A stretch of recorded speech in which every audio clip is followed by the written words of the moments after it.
adolescentes de internet se conectam diariamente, em comparação a 42% no ano 2000, disse o relatório.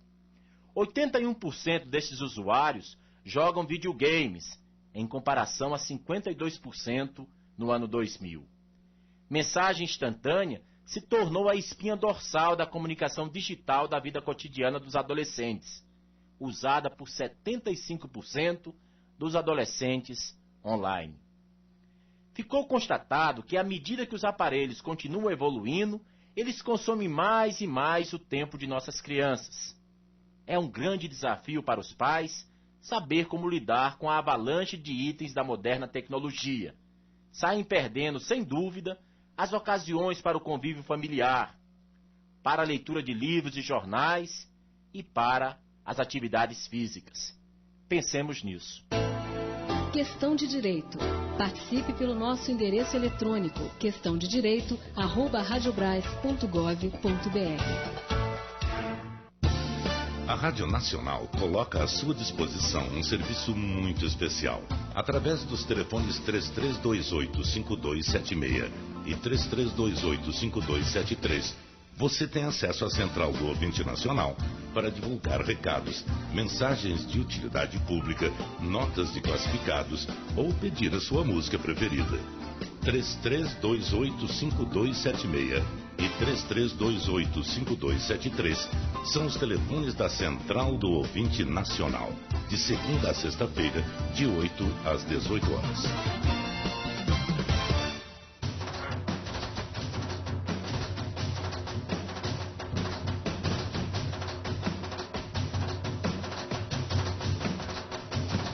Vem aí a Voz do Brasil, produção Rádio Brás, gerada nos estúdios da Rede Nacional de Brasília para todo o Brasil.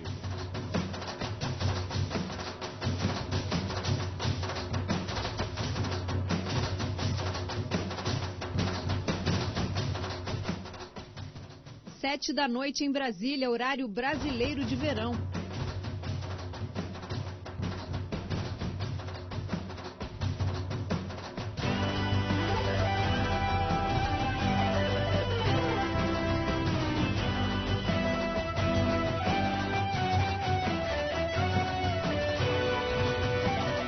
Voz do Brasil.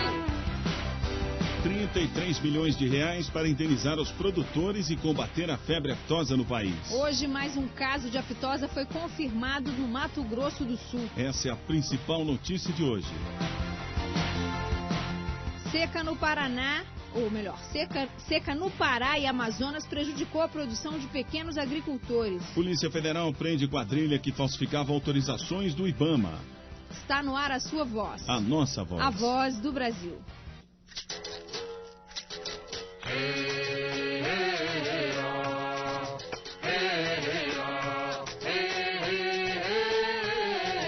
Voz do Brasil. Boa noite, aqui nos estúdios da Rádio Brás, eu, Luciano Seixas e Kátia Sartório, com a participação da jornalista Shirleyde Barbosa. 33 milhões de reais para indenizar os produtores e combater a febre aftosa no país. O anúncio foi feito hoje pelo ministro da Agricultura, Roberto Rodrigues. A medida provisória determinando a liberação do dinheiro deve ser assinada ainda hoje pelo presidente Lula. 6 milhões de reais serão destinados aos produtores de leite das áreas afetadas, que deixaram de vender sua produção porque a região do foco foi isolada para o trânsito de mercadorias e animais vivos. Mais 20 milhões de reais serão usados para indenizar os pecuaristas que tiveram que sacrificar animais por causa da contaminação por aftosa. Outros 6 milhões de reais serão utilizados nas ações de vigilância, como instalação de postos de fiscalização. O ministro Roberto Rodrigues lembrou a importância do abate de todos os animais da área afetada para que a suspensão da importação de carne brasileira dure apenas 6 meses. Na avaliação do ministro, a indenização assim seria uma forma de proteger estes produtores. Preciso que haja uma harmonização de política nessa área para que uma única decisão seja tomada e eu espero que seja tomada na direção dos 6 meses apenas. Portanto, abate total de animais afetados. O que é indiscutivelmente uma coisa muito desagradável. seja politicamente, seja socialmente, emocionalmente, é uma questão, é uma tragédia. Matar milhares de animais é uma coisa trágica. Mas o interesse nacional tem que estar acima dessa tragédia e eu lamento profundamente que essa tragédia afete pessoas diretamente. Precisa encontrar mecanismos de proteção para que essas pessoas possam continuar a sua atividade. O ressarcimento dos produtores do Paraná ainda depende de confirmação da ocorrência da febre aftosa, já que o resultado dos exames de laboratório ainda não ficou pronto, o que deve ocorrer somente na próxima sexta-feira.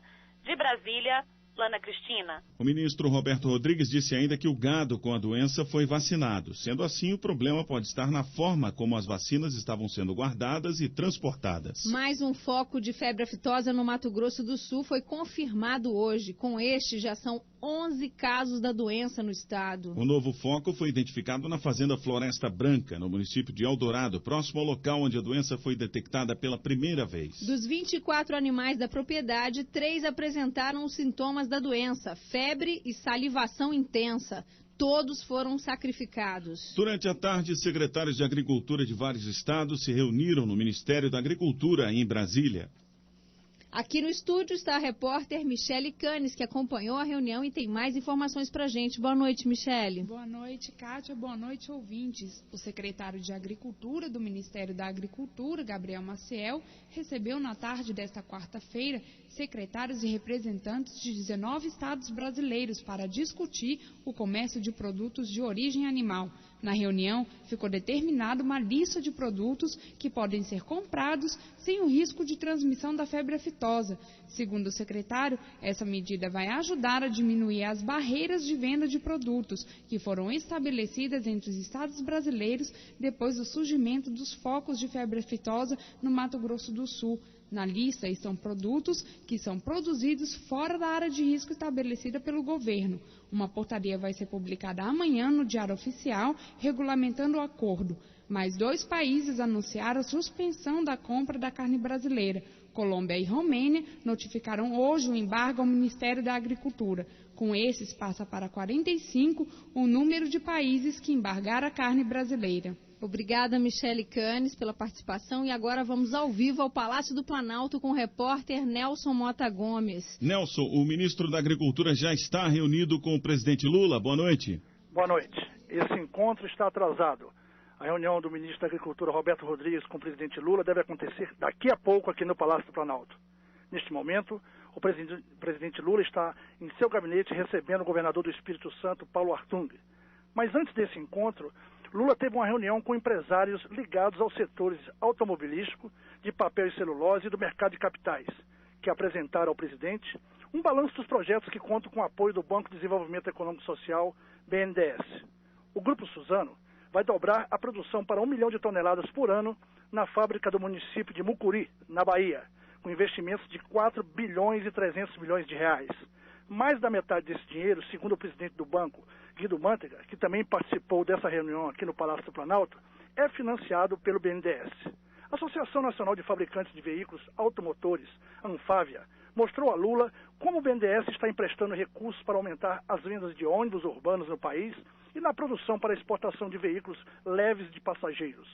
Já o presidente da Bovespa, Raimundo Magliano, fez um relato ao presidente Lula sobre a colocação de títulos do BNDES a pequenos investidores, que já chegou a um total de $1 bilhão. O presidente Lula deve viajar ainda essa noite para o Rio de Janeiro, onde participa na manhã desta quinta-feira da abertura do Congresso Brasileiro de Agências de Viagens, que será realizado no Centro de Convenções do Rio Centro. Ao vivo do Palácio do Planalto, Nelson Mota Gomes. No semiárido nordestino, a construção de cisternas ajuda a população a diminuir os efeitos da seca. Luciano, as pessoas aprenderam a aproveitar o período das chuvas, criando reservatórios para armazenar a água. E agora essa alternativa vai servir de modelo para os municípios do Amazonas que estão sendo castigados pela estiagem. O governo está liberando recursos para começar as obras em 4 municípios do estado. Os municípios mais castigados pela seca no estado do Amazonas já estão recebendo recursos da Fundação Nacional de Saúde, FUNASA, para melhorar o sistema de abastecimento de água. Os recursos são de R$2 milhões para 4 municípios: Borba, Manaquiri, Santo Antônio do Içá e Tonantins. O presidente da FUNASA, Paulo Lustosa, disse que serão construídas cisternas repetindo o modelo que já existe no semiárido nordestino. Só que lá nós vamos ter uma vantagem incrível, porque lá o período de água, né, de precipitação é muito regular e intenso. Nós vamos ter então, as nossas cisternas lá todas cheias.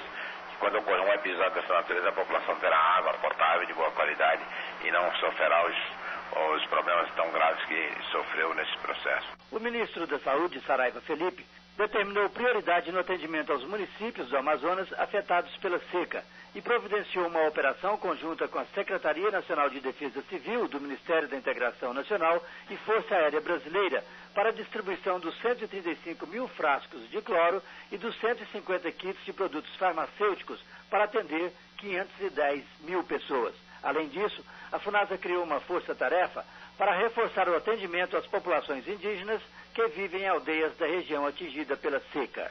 De Brasília, Lourival Macedo. E a seca no Pará e no Amazonas prejudicou a produção de mais de 28 mil famílias de pequenos agricultores que vivem nas regiões mais afetadas, Kátia. Luciano, a produção de leite, o plantio de grãos, a mandioca e a pesca sofreram prejuízos por causa da estiagem prolongada. Por isso, um plano de ações está sendo preparado para liberar recursos para as famílias atingidas.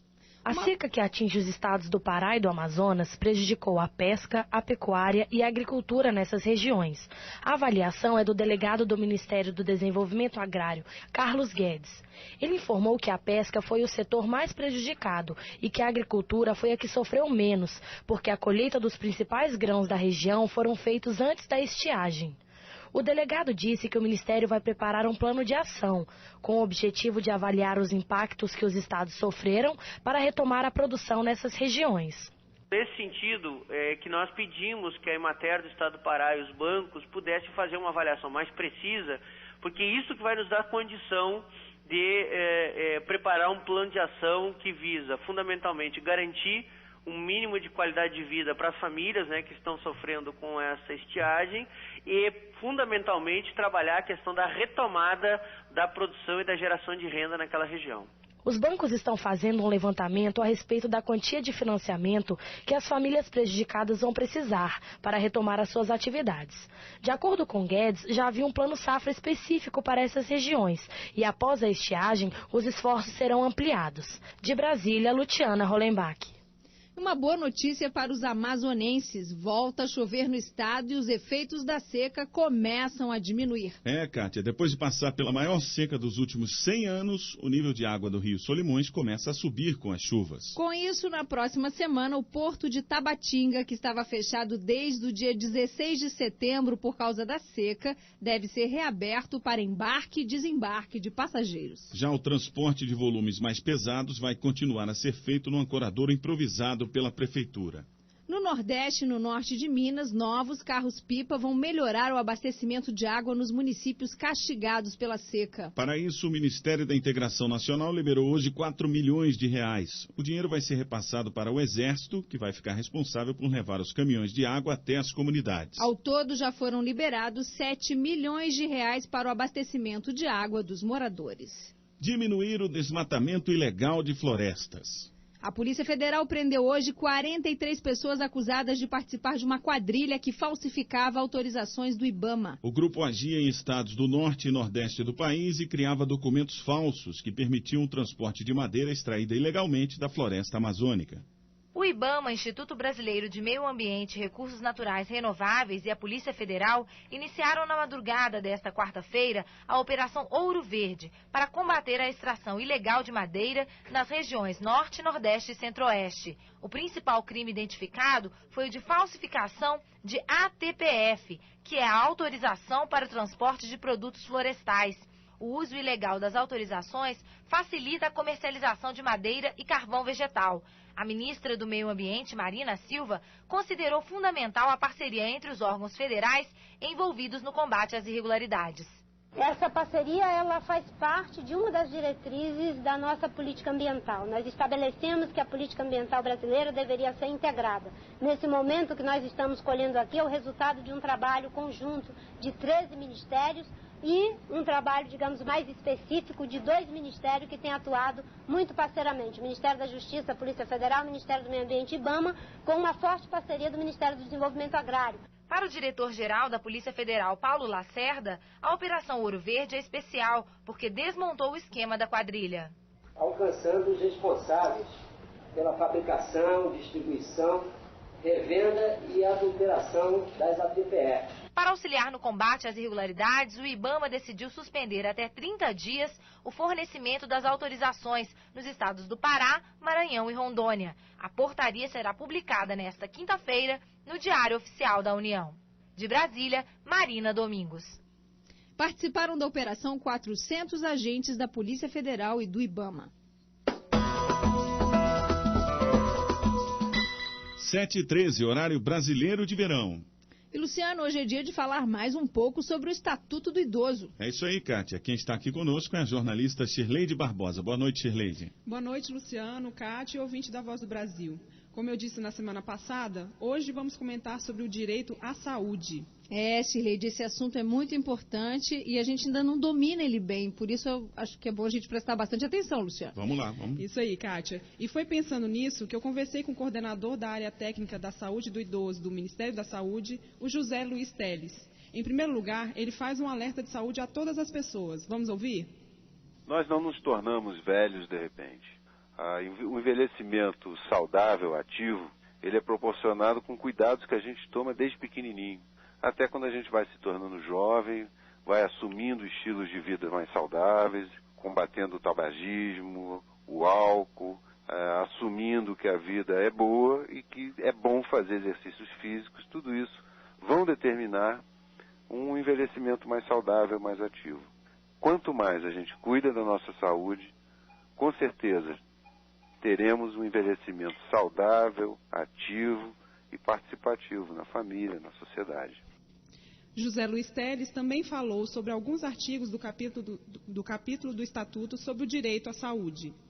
Então, o atendimento geriátrico e gerontológico para a população idosa através dos centros de referência, isso já está colocado na Política Nacional de Saúde da Pessoa Idosa. O atendimento domiciliar é uma portaria específica do Ministério, né? O direito que a pessoa idosa tem de acompanhante no caso de uma internação hospitalar, para ele não ficar sozinho no hospital, está no Estatuto do Idoso. Então nós temos já uma série de direitos estabelecidos no âmbito do Ministério da Saúde que foram reforçados pelo Estatuto do Idoso. O Estatuto do Idoso ele deve ser conhecido por toda a população idosa, porque é conhecendo os seus direitos que a sociedade vai poder cobrar dos seus representantes que esses direitos de fato sejam respeitados. Shirleide, a gente ouviu aí o José Luiz Teles comentando sobre o atendimento domiciliar. Ele deve estar se referindo àquele atendimento que acontece quando o idoso não tem condições de ir por conta própria até o hospital, não é isso? Como é que funciona esse atendimento? Isso mesmo, Luciano. E ele funciona da seguinte forma. Se algum idoso está doente e não tem condições de ir até um ambulatório ou hospital, um familiar ou um vizinho vai até o hospital e conversa com o assistente social. Esse assistente faz uma visita ao idoso, comprova a necessidade do atendimento em casa e comunica ao médico. O médico, então, vai à casa do idoso, faz uma avaliação geral do caso e, se não for necessário internação, ali mesmo o médico receita os remédios e o tratamento. Então, esse tratamento pode ser feito em casa? Pode, Kátia. O médico dá as orientações à pessoa que vai cuidar do idoso, explica passo a passo o que deve ser feito e faz visitas para avaliar a saúde dele até ele ter condições novamente de fazer consultas no hospital. E é sempre bom lembrar que o idoso tem direito a receber de graça medicamentos, próteses ou outros recursos que auxiliem no tratamento ou reabilitação, como, por exemplo, um balão de oxigênio. Tem alguma coisa mais nesse capítulo sobre saúde que você acha importante, Shirleide? Tem sim, Luciano. O artigo 17 fala que o idoso que esteja consciente de seus atos e ações também tem o direito de escolher o tratamento de saúde que achar melhor. Isso quer dizer que ninguém pode obrigá-lo a fazer algum tipo de tratamento se ele achar que não é o melhor para ele. É isso aí. Lembrando a todos que tiverem dúvidas sobre o Estatuto do Idoso ou quiserem fazer denúncias de maus tratos a idosos, devem ligar gratuitamente para o telefone 0800 61 1997. 0800 61 1997. Shirleide, obrigada pela sua participação aqui na Voz do Brasil. Eu que agradeço. Voz do Brasil. O acesso à água tratada e rede de esgoto é fundamental para garantir qualidade de vida e saúde para a população. Em regiões onde esses serviços são precários, o índice de mortalidade infantil é maior entre as crianças com até 5 anos de idade. Por isso é muito importante garantir investimentos neste setor para todo o país. Nas áreas urbanas do país, cerca de 88% da população tem água tratada. Mas mesmo assim, 36 milhões de pessoas não possuem coleta de esgoto. No campo, o tratamento de água e esgoto ainda chega a poucas famílias. Apenas 25% dos moradores têm água potável e 17% possuem fossas sépticas. O problema do saneamento básico no Brasil é uma das prioridades do Ministério das Cidades e também faz parte das 8 metas do milênio, que os países participantes das Nações Unidas devem cumprir até 2015. Segundo o ministro Márcio Fortes, os investimentos do governo nesta área estão aumentando cada vez mais. Entre janeiro de 2003 e julho deste ano, nós disponibilizamos cerca de 6,1 bilhões de reais para saneamento. Fizemos contratações com recurso do Fundo de Garantia na faixa de 3,57 bilhões, simplesmente um valor 14 vezes maior do que foi contratado no período de 99 a 02, ou seja, demonstra a preocupação desse governo e a solução que estamos encaminhando. Durante a entrevista concedida às emissoras de rádio da Radiobras e emissoras parceiras, o ministro afirmou que para regulamentar o setor de saneamento básico, um projeto de lei está sendo discutido no Congresso Nacional. A expectativa do ministro é de que a lei seja aprovada ainda este ano. De Brasília, Yara Aquino. A organização não governamental Anistia Internacional divulgou ontem um relatório que faz críticas ao Plano de Segurança Pública brasileiro. No documento, a ONG mostra preocupação com o grande número de mortes causadas por policiais, com a prática de tortura e de maus tratos no país. O texto da Anistia Internacional diz ainda que o governo brasileiro não consegue garantir a proteção mínima aos direitos humanos de toda a população. Mas o governo não concorda com parte dessas críticas e garante que estão sim sendo realizadas ações do Plano de Segurança Pública no Brasil. O secretário nacional de Segurança Pública do Ministério da Justiça, Luiz Fernando Correia, diz que é preciso mudar o comportamento e a cultura das instituições. Ele conta que os policiais brasileiros já estão sendo treinados com foco nos direitos humanos. Segundo Correia, já foram instalados em todo o país 60 pontos de ensino à distância e credenciadas 2 instituições de ensino superior para treinarem os policiais. Nós estamos com certeza que nós estamos no rumo certo, as nossas medidas são estruturantes. Por serem estruturantes, elas não têm a visibilidade e o condão de se fazer sentir imediatamente. Não vamos desviar o rumo por qualquer emocionalismo, nós vamos manter esse rumo técnico, esse rigor técnico da política, buscando a integração e mudar as instituições de dentro para fora e não por decreto. O relatório da Anistia Internacional foi entregue à Comissão de Direitos Humanos da Organização das Nações Unidas. Nesta quarta-feira, o secretário de Direitos Humanos da Presidência da República, Mário Mamed, esteve na sede da Organização das Nações Unidas em Genebra. Ele defendeu o segundo relatório sobre a implementação do Pacto Internacional sobre Direitos Civis e Políticos no Brasil. De Brasília, Irene Lobo. Luciano, o relator especial da Comissão de Direitos Humanos da ONU também não concorda com o relatório da Anistia Internacional. Kátia, ele viu de perto as ações que estão sendo feitas para diminuir as desigualdades raciais em várias cidades brasileiras. O relator especial da Comissão de Direitos Humanos das Nações Unidas, Douda Diene, discorda do relatório da Anistia Internacional, que concluiu que os atentados aos direitos humanos persistem no Brasil. Segundo o relator, o Brasil firmou todos os acordos e pactos de garantia dos direitos humanos e, se não conseguiu isso até agora, pode alcançar com vontade política. Diene encerrou a visita ao país nesta quinta-feira com um encontro com o presidente Luiz Inácio Lula da Silva. Depois de 10 dias de viagem, o relator da ONU concluiu que o racismo ainda é profundo no Brasil, algumas autoridades governamentais não estão dispostas a combater o preconceito racial e que é grande a violência contra os índios e jovens negros. Mas declarou que o encontro com Lula foi decisivo, porque o presidente brasileiro demonstrou com firmeza mesa que está engajado no combate ao racismo. O relator fez algumas recomendações ao governo, como conta a ministra da Secretaria Especial de Políticas de Promoção da Igualdade Racial, Matilde Ribeiro, que também esteve na reunião no Palácio do Planalto. A principal recomendação é de que sejam intensificadas as ações no campo das políticas públicas, as ações afirmativas, visando a inclusão da população negra e indígena como cidadã de direitos nesse país. Para o relator das Nações Unidas, Douda Diene, o racismo será superado no Brasil com mudanças profundas de valores da sociedade. Ele elogiou as ações afirmativas adotadas pelo governo porque elas podem corrigir a discriminação racial histórica no país. De Brasília, Carolina Pimentel. Essas foram as principais notícias da Voz do Brasil. Seca no Pará e Amazonas prejudicou a produção de pequenos agricultores. Policial Federal prende quadrilha que falsificava autorizações do IBAMA. 33 milhões de reais vão ser liberados para indenizar os produtores e combater a febre aftosa no país. Este foi o noticiário do Poder Executivo, uma produção da equipe de radiojornalismo da Rádio Brás, com sonoplastia de José Alves. Produção Ellen Bernardes. Edição de Anelise Borges, Marina Domingos, Dini Moraes e Ana Pimenta. Voltamos amanhã com as notícias que vão fazer diferença no seu dia a dia. Até lá. Fique agora com o Minuto TCU. Em seguida, as notícias do Poder Judiciário e do Congresso Nacional. Uma boa noite.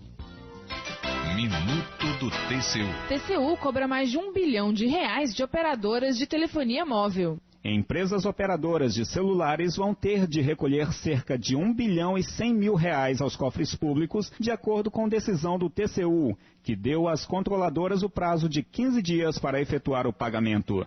A dívida refere-se à correção monetária e juros correspondentes a financiamento concedido às empresas vencedoras de licitação para explorar a banda B da telefonia celular. De acordo com o TCU, a Anatel descumpriu determinações do tribunal e deixou de cobrar os encargos devidos. Os conselheiros da Anatel no ano de 1999 vão ser ouvidos pelo tribunal sobre os motivos que levaram a agência a descumprir as determinações do TCU e poderão ser multados. Segundo o presidente do TCU, ministro Adilson Mota, as empresas receberam o mesmo prazo de 15 dias para recorrer da decisão do tribunal.